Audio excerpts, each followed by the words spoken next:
Everyone in Chicago knew that when Donna Carmela whispered people died, she was the iron backbone of the Moretti crime family, the only person Don Salvatore Moretti truly feared. So on a rainy Tuesday night at the city's most exclusive restaurant, when the terrifying matriarch grabbed the wrist of a trembling young waitress named Finley and pulled her close, the entire room held its breath. But it wasn't a threat Carmela delivered. It was a question. And the waitress's answer didn't just break a glass, it shattered the Don's entire world.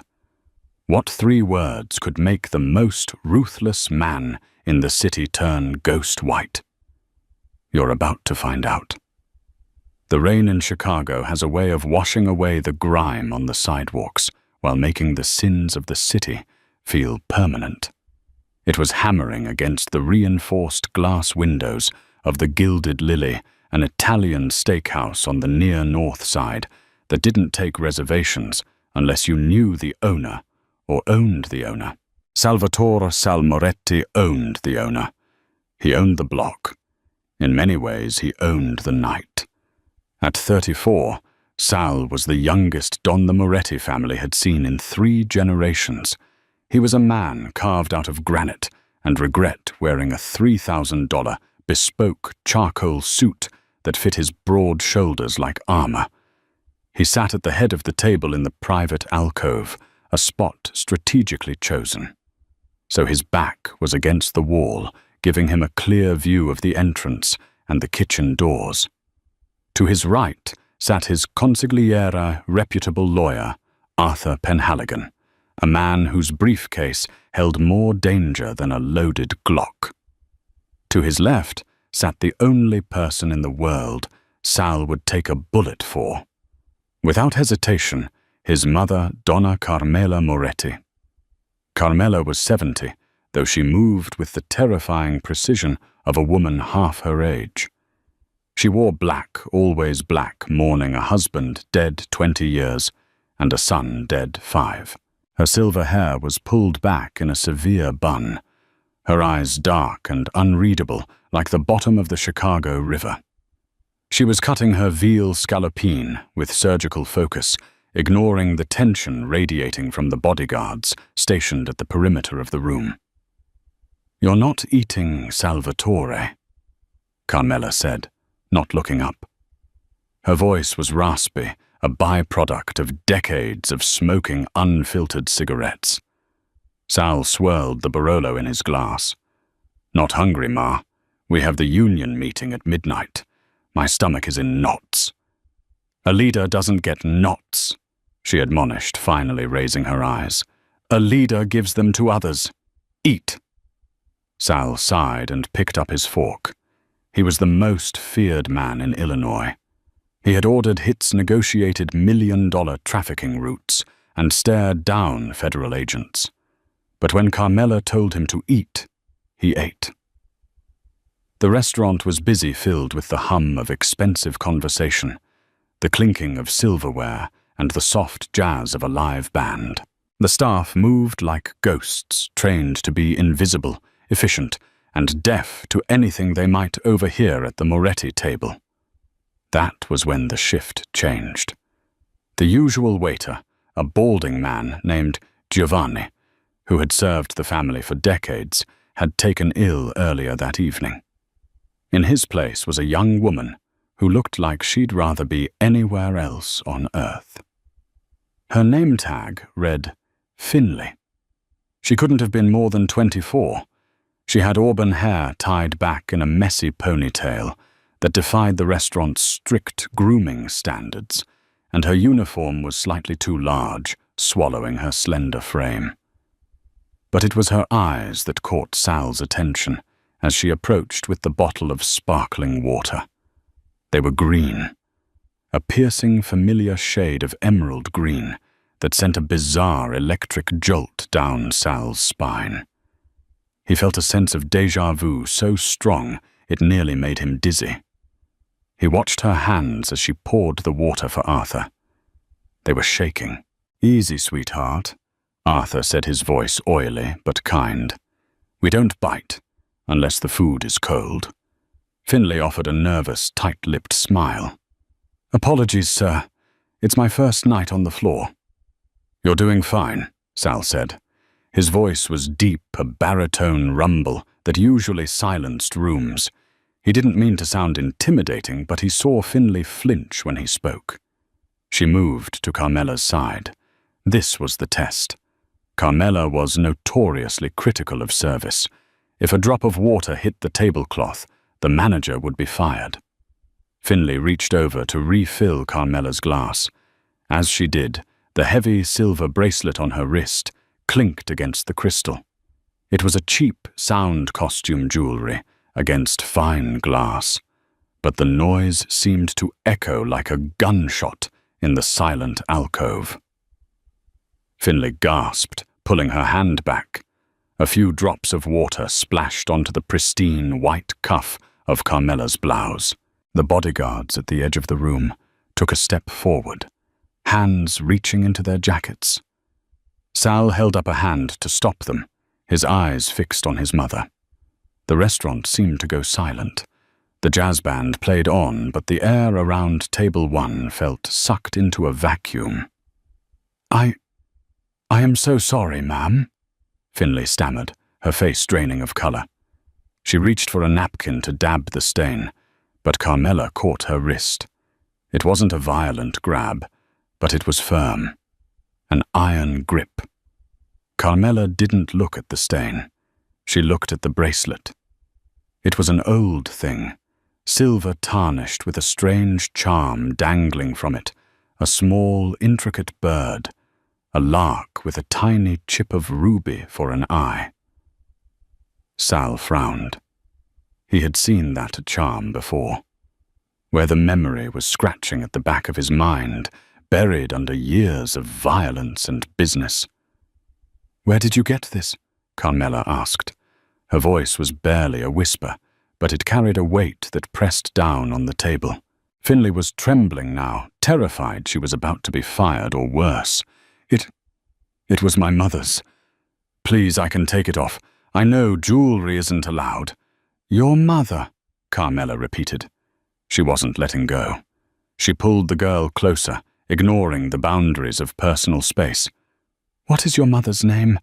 "Diana," Finlay whispered. "Her name was Diana." Sal dropped his fork. It clattered loudly against his china plate. Diana. The name hit him like a physical blow to the chest. Diana had been the name of his first wife, the woman who died in a car explosion 10 years ago. The explosion that was meant for him. They had told him she died instantly. They told him the body was burned beyond recognition. They told him their unborn child had died with her. "Diana is a common name," Arthur Penhaligon said quickly, sensing the dangerous shift in his boss's mood.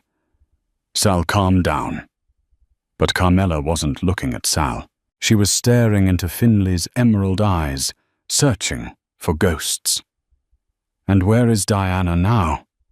Carmela asked, her voice trembling for the first time in 20 years. Finlay looked confused, her fear mixing with a sudden defensive spark. "She passed away 2 weeks ago, in a hospice in Ohio." Carmela's eyes narrowed. She leaned in her face, inches from the waitress. "Did she give you a message? Did she tell you who gave her that lark?" Finlay tried to pull her arm back, but Carmela held fast. She said she stole it. She said she stole it from the devil to save an angel." The words hung in the air. Stole it from the devil to save an angel. Sal's face usually flushed with the heat of the restaurant, and the wine turned a sickly ash-grey pale. The blood drained from his lips. He looked at the waitress, really looked at her, and stripped away the messy hair and the ill-fitting uniform. He looked at the structure of her cheekbones, the shape of her nose. He looked at the emerald eyes. He stood up so abruptly, his heavy oak chair fell backward with a crash. "Out," Sal said. His voice was a low growl, unrecognizable even to his own men. "Sal." Arthur stood up, concerned. "What is it?" "Everybody out!" Sal roared, his voice cracking with a fury that shook the walls. He slammed his fist onto the table, making the silverware jump. "Clear the room. Now get the staff out. Get the guests out. I want this room empty in 30 seconds, or I burn this building down." The head of security, a giant named Rocco, didn't hesitate. He began barking orders. The confusion in the restaurant was immediate. Diners were ushered out, mid-bite, coats were left behind. The band stopped playing in a discordant clash of brass. Within a minute, the bustling steakhouse was a tomb. The only sound was the rain hammering against the glass. Only 3 people remained. Sal standing with his chest heaving, looking like he was seeing a ghost.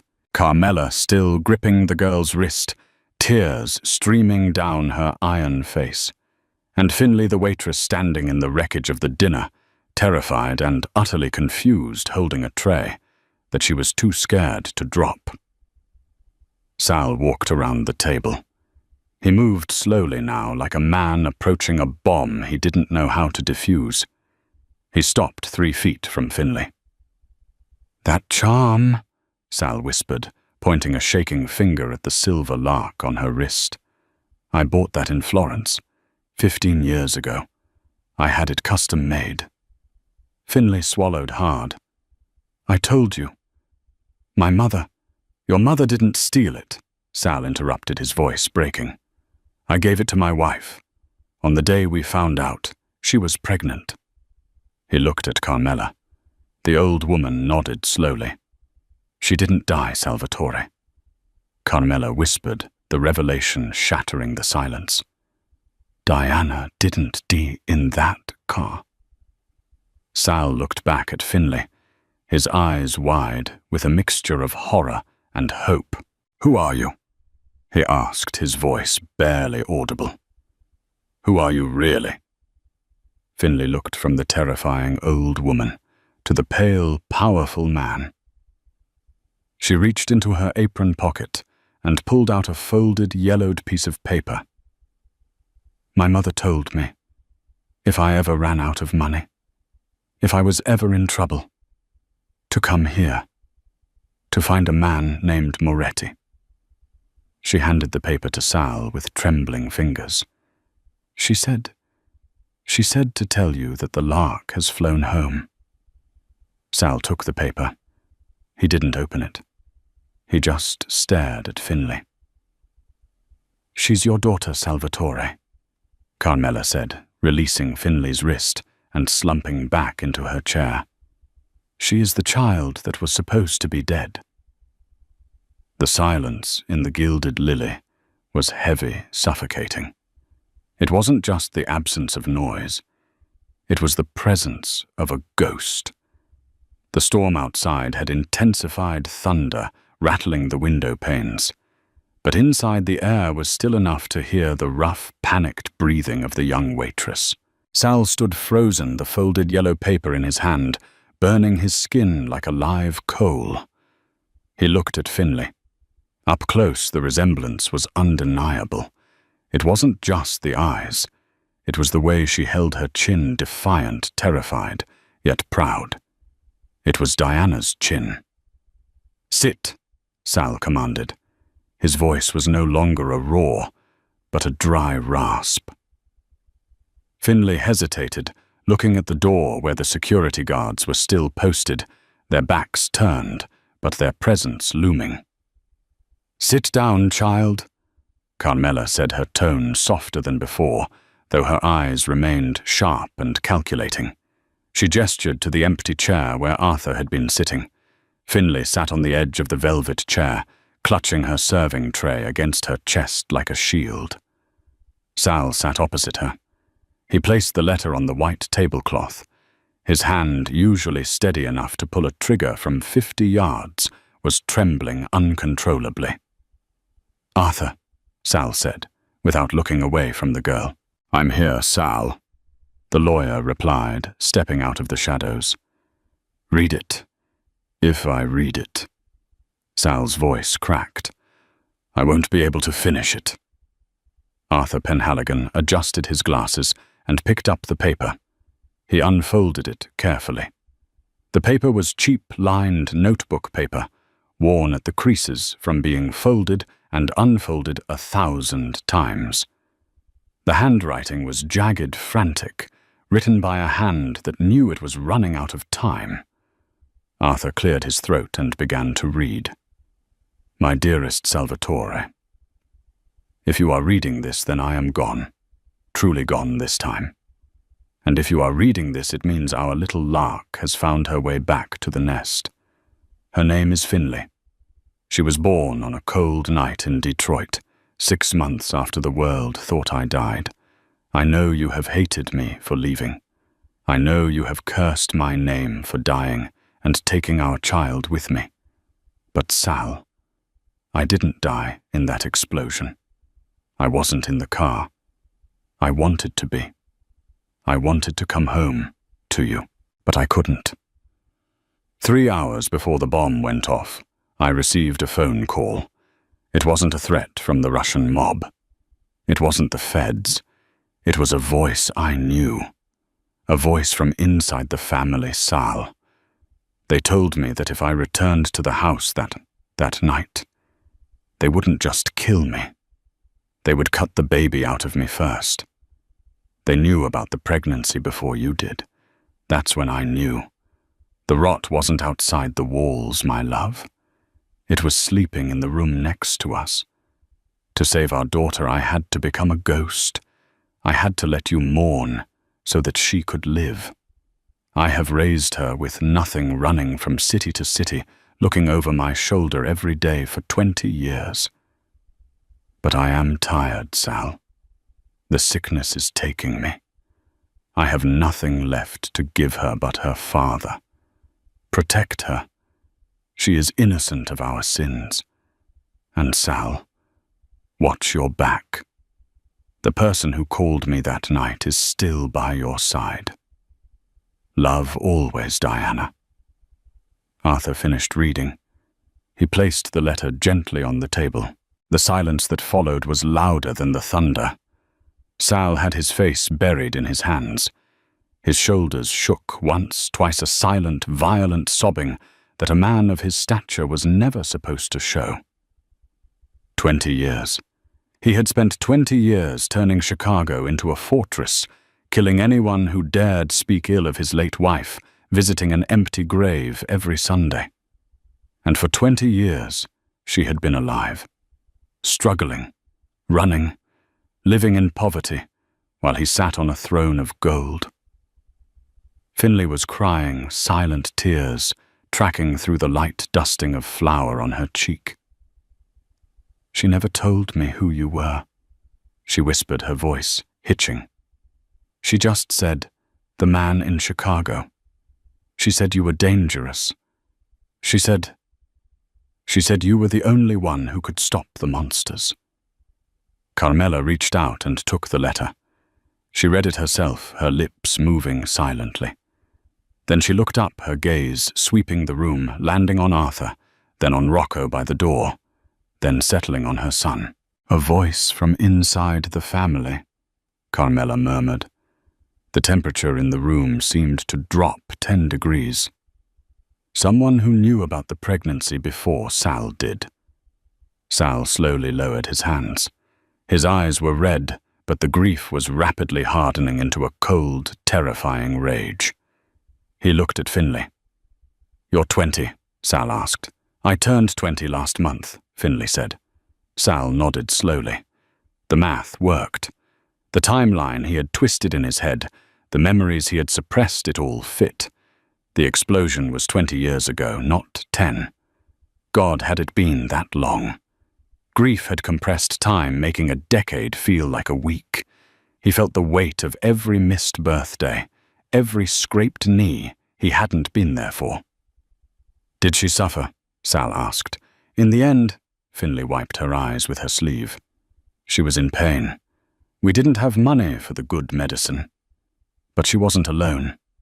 I held her hand. Sal closed his eyes, a muscle in his jaw jumping.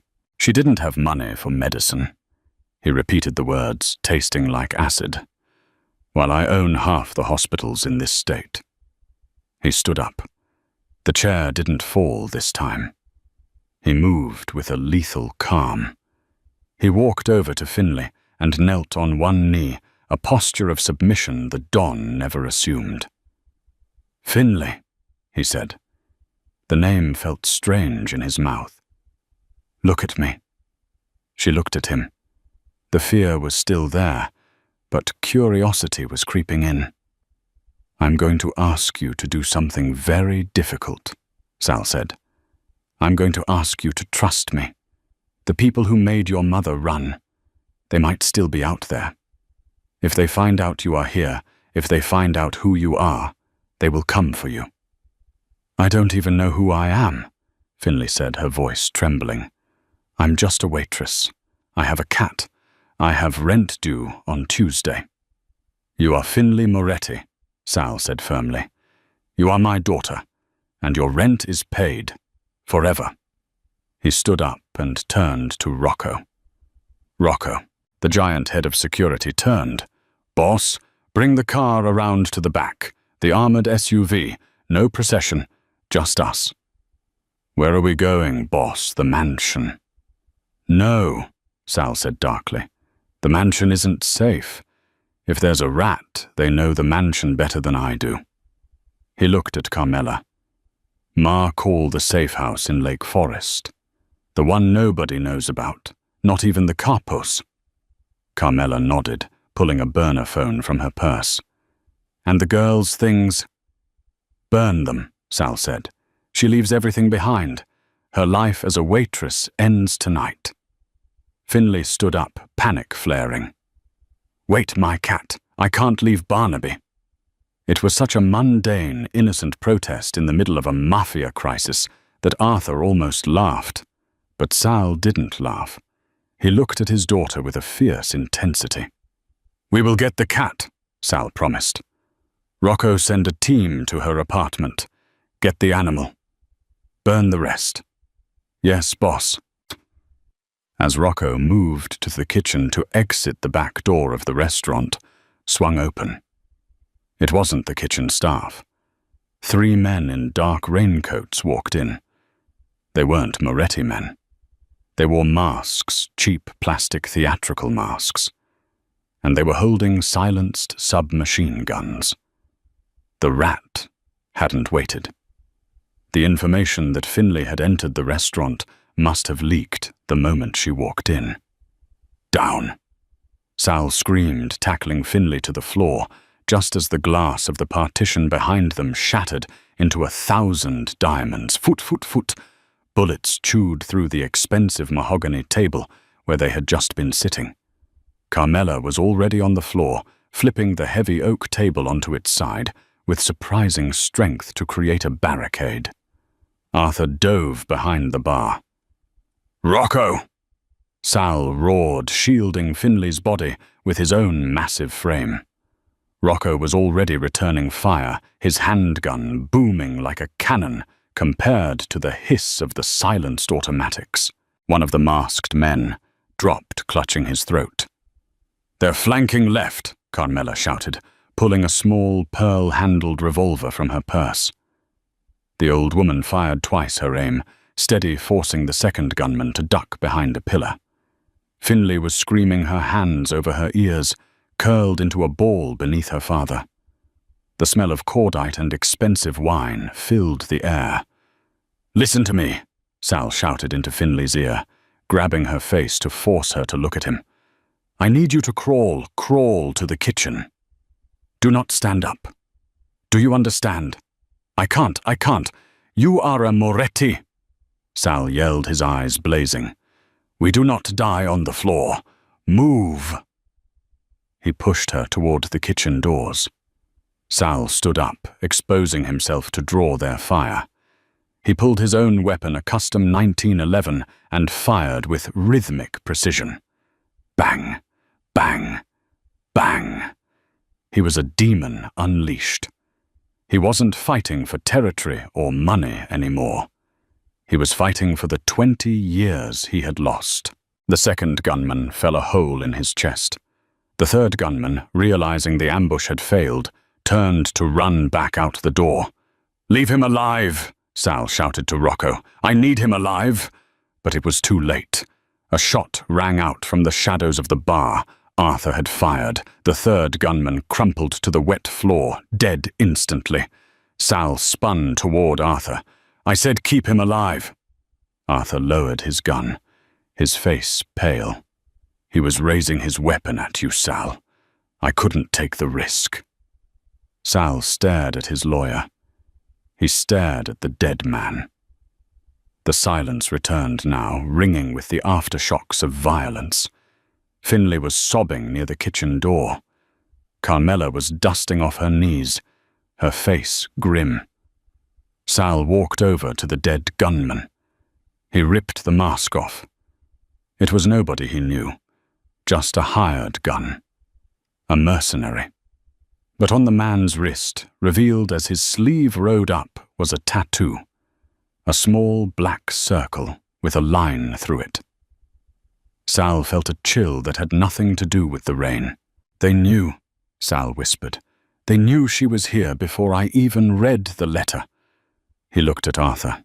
He looked at Rocco. He looked at his mother. One of them, or someone very close to them, had tried to kill his daughter 5 minutes after he found her. "Nobody leaves this circle," Sal announced, his voice sounding like death itself. "We go to the safe house, and then I tear this city apart until I find who made my wife run." He walked over to Finley, scooped her up into his arms as if she were still a child, and carried her out into the rain. The armored SUV roared through the flooded streets of Chicago, cutting a silent path toward the northern suburbs. Inside, the atmosphere was thick with the scent of wet asphalt and iron. Finley was huddled in the back seat, wrapped in an oversized wool coat Sal had grabbed from the restaurant's cloakroom.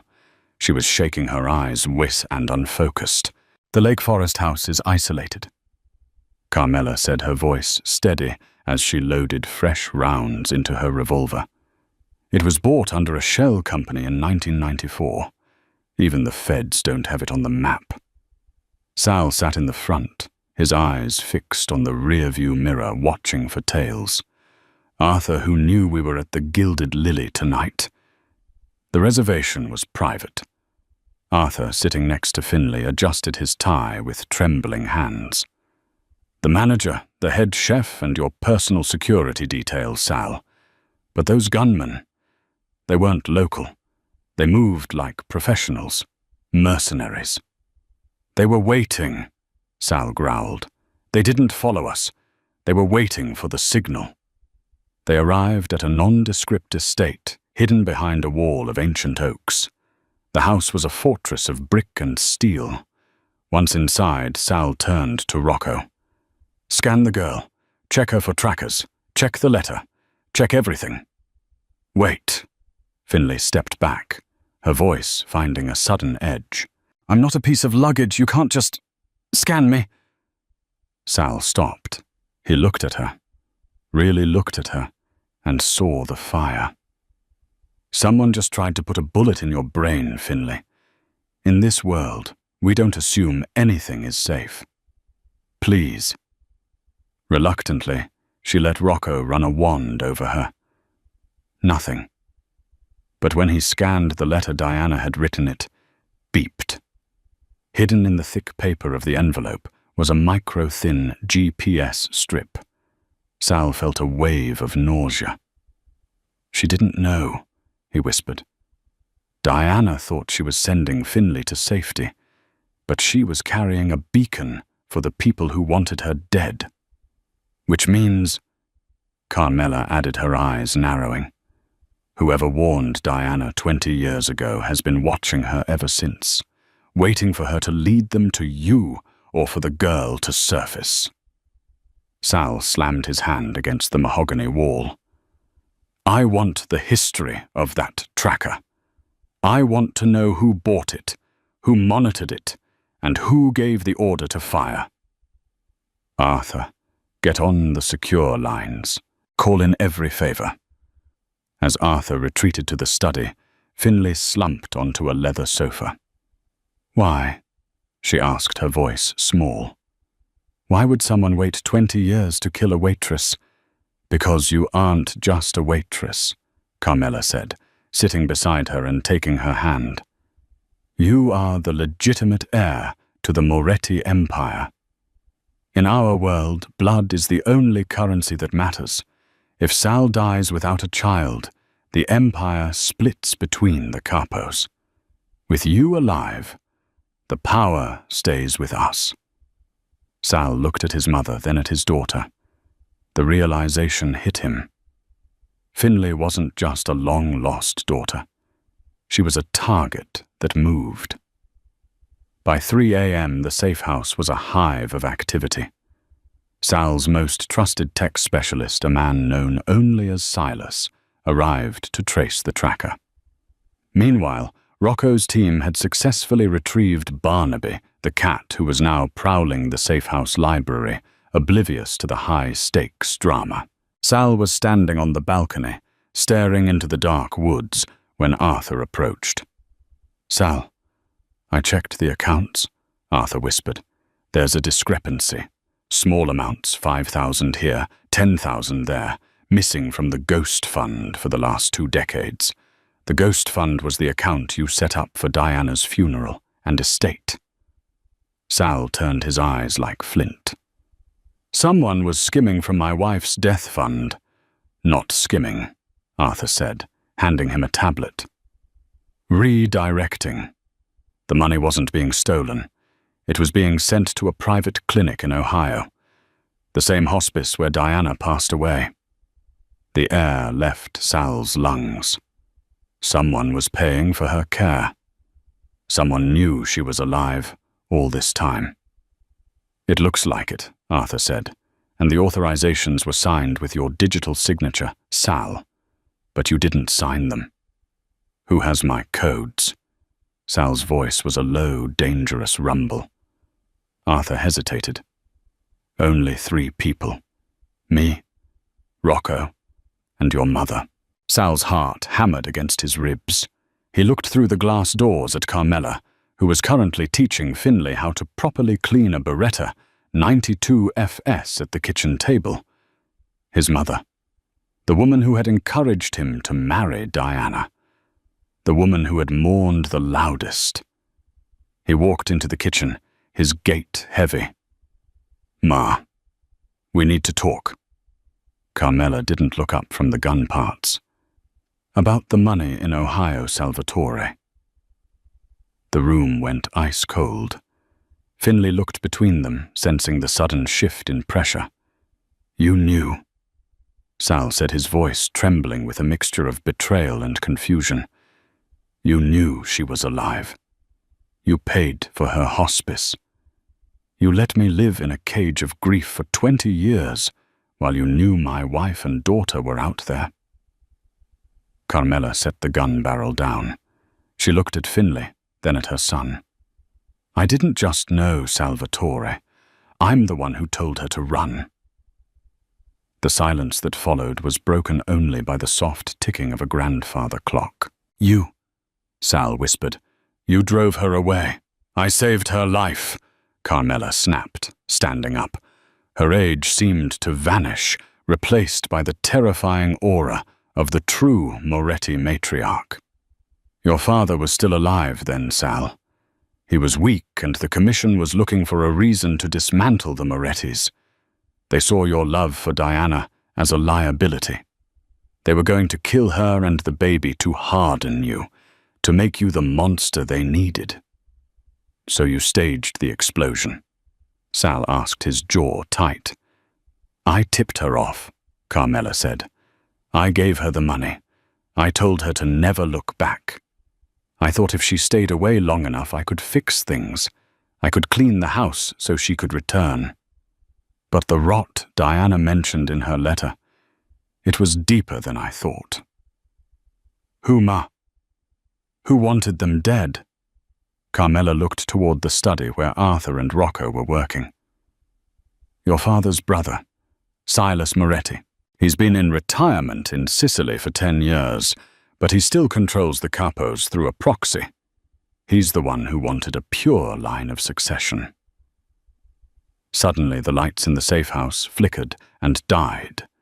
The emergency red lights kicked in, bathing the room in a blood-colored glow. Boss, Rocco's voice came over the comms. Perimeter's been breached. They cut the lines, multiple heat signatures in the woods. Arthur, Sal yelled. Get Finley to the panic room. But Arthur didn't move. He stood in the doorway of the study, a silenced pistol in his hand. It wasn't pointed at the door. It was pointed at Sal. I'm sorry, Sal. Arthur said, his face a mask of professional regret. But Silas pays better than a grieving nephew, and he doesn't like loose ends. Finley gasped, ducking behind the kitchen island.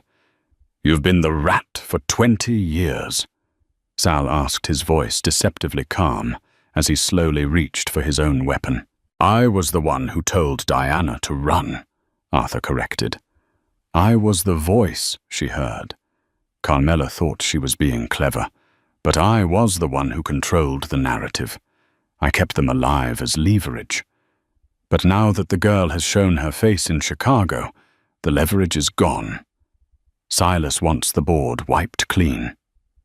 You won't walk out of here, Arthur, Carmela said, her hand moving toward the pearl-handled revolver in her pocket. Maybe not, Arthur said, but neither will the Moretti bloodline. He pulled the trigger. The suppressed shot from Arthur's pistol coughed a metallic, clinical thwip that seemed far too small for the betrayal it represented. But Sal, a man raised in the crucible of sudden violence, was already in motion. His instincts, honed by decades of survival, took over before his brain could even process the heartbreak of his lawyer's treachery. He dived across the polished mahogany floor of the kitchen, his heavy frame sliding over the wood just as the bullet hissed through the air where his chest had been a millisecond before. The round struck a decorative ceramic vase on the counter, exploding it into a cloud of white dust and jagged shards. Donna Carmela didn't scream. She didn't hesitate. While most women her age would have frozen, the matriarch of the Moretti family lived up to the iron reputation that preceded her. She reached into the deep pocket of her black silk dress and drew her pearl-handled revolver with a fluid, practiced grace. She fired twice. The small-caliber bullets cracked through the air. One caught Arthur in the fleshy part of his shoulder, the force of the impact spinning him around like a broken top. He cried out a pathetic, high-pitched sound and scrambled backward into the darkness of the hallway, his blood leaving a dark, smeared trail on the white wainscoting. Rocco traitor in the house. Perimeter is compromised. Sal roared, his voice booming through the darkened corridors of the safe house, cutting through the sudden silence like a chainsaw. As if his voice were a signal, the world outside the house erupted. The woods, which had been a wall of silent wet shadows only moments ago, exploded with the staccato rhythm of automatic gunfire. The mercenaries hired by Silas weren't just probing the defenses anymore. They were storming the castle. The sound of heavy boots shattering the glass of the French doors in the dining room echoed through the house. The sanctuary had become a kill box. Sal crawled through the debris of the kitchen, his hand reaching out to grab Finley's arm. She was huddled against the kitchen island, her breath coming in jagged, terrified gasps that sounded like a wounded animal. She was paralyzed, her eyes wide and glassy, staring at the spot where the vase had disintegrated. Finley, look at me. Look at me right now, Sal commanded, his voice a low, intense growl. He grabbed her chin, forcing her emerald eyes to meet his. I need the girl who survived 20 years on the run. I need the girl who lived through the shadows of Detroit and the winters of Ohio. I need her now. He reached into his waistband and pulled out a subcompact Glock 43, pressing the cold steel into her trembling hand. Her fingers were like ice, slick with sweat. I can't, she whispered, her voice hitching. I've never even held a... I can't do this. You don't have to be a killer, Finley. Sal said, his eyes burning with a desperate, protective fire that surpassed even his own fear. In this family, we don't die on our knees. You just have to be a Moretti. You stay low behind this island. If that door opens and it's not me or my mother, you pull that trigger until the gun stops making noise. Do you hear me? You protect your life because it's the only thing I have left. He didn't wait for her to agree. He turned to Carmela, who was already reloading her small pistol with steady skeletal hands. Get her to the cellar. There's a crawl space behind the wine racks. It leads to the old well and the drainage tunnel. Get her in there, and don't come out until the sun is up. And you? Carmela asked, her dark eyes searching her son's face. I'm going to finish a conversation that started 20 years ago. Sal said, his jaw tightening until the bone nearly broke. Sal moved through the house like a predatory shadow, his custom 1911 leading the way. He found Rocco in the foyer, the massive man pinned behind a marble pillar, trading shots with 3 masked men who had breached the front entrance. Sal didn't hesitate. He flanked the intruders, emerging from the library door like a vengeful ghost. He fired 3 times, 2 shots, dropped the lead mercenary instantly, and the third caught the second man in the throat. The final gunman, realizing he was outmatched, lunged at Rocco with a tactical knife, but Rocco caught the man's wrist mid-air. There was a sickening crack as Rocco snapped the bone like a dry twig, followed by a heavy terminal blow that silenced the man forever. Arthur's gone toward the back gardens. Rocco breathed, his chest heaving, blood dripping from a jagged cut on his forehead where a glass shard had grazed him. He's got a radio, Sal. He's calling in the second wave. They've got heavy reinforcements coming up the drive. Let him call them, Sal said, his face a mask of cold, lethal fury. He's not leaving this property alive. Sal stepped out into the freezing lake forest rain. The backyard was a nightmare of manicured hedges and stone statues, now intermittently illuminated by the flickering muzzles of guns and the sweeping beams of tactical flashlights. He saw Arthur near the stone fountain, his expensive suit soaked and ruined, clutching his bleeding shoulder. The lawyer was frantically speaking into a walkie-talkie, his voice cracking with panic. Silas, send them in. The girl is in the kitchen. Kill them all. No survivors, Arthur screamed into the device. Sal didn't fire. He didn't want to end it from a distance. He walked toward Arthur, his boots crunching on the light dusting of snow and gravel. The Ghost Fund, Arthur. That's what you called it. You fed off my grief for 2 decades.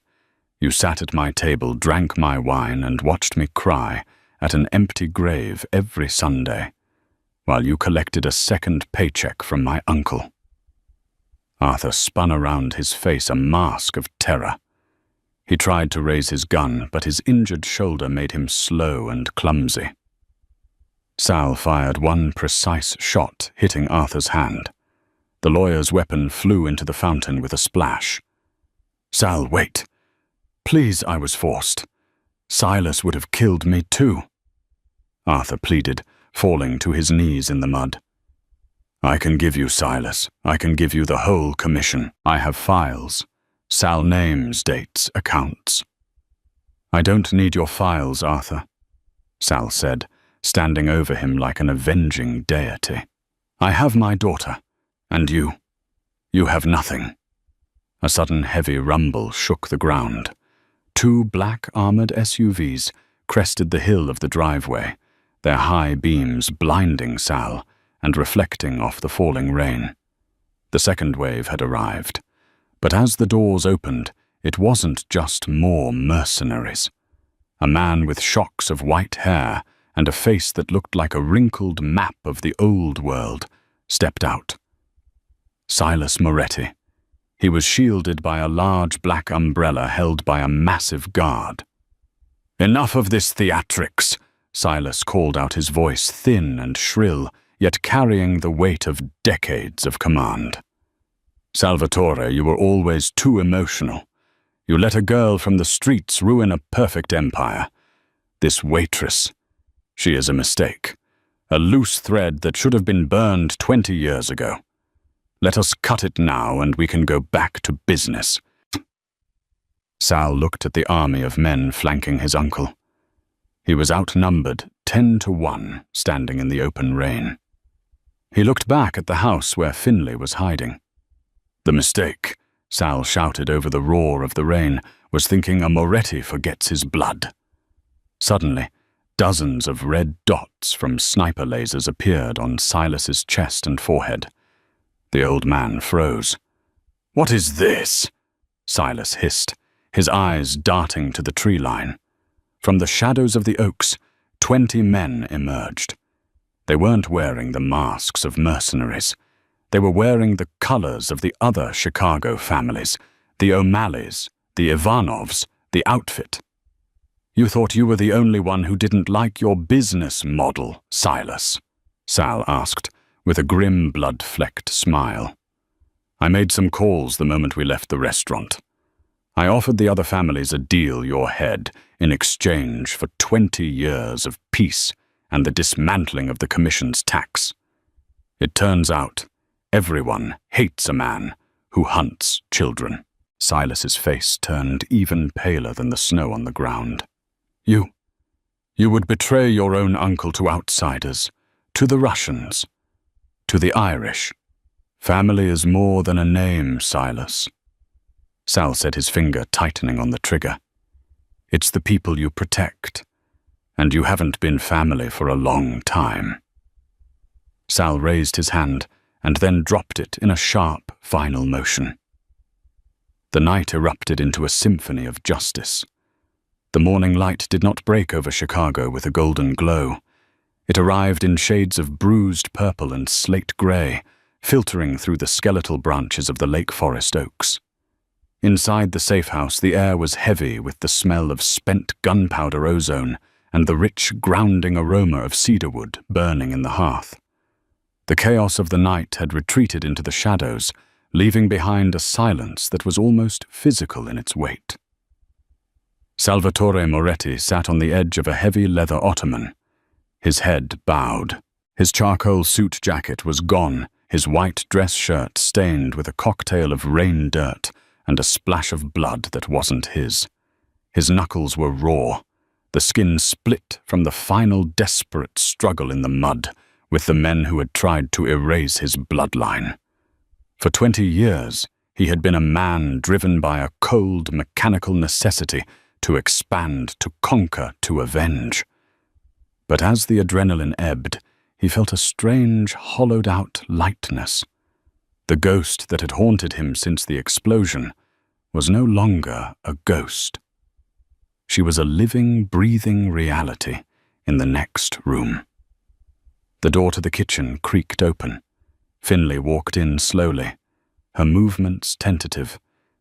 She had shed the oversized wool coat and the stained waitress uniform, now wearing a thick, cream-colored cashmere sweater Carmela had kept in the guest suite.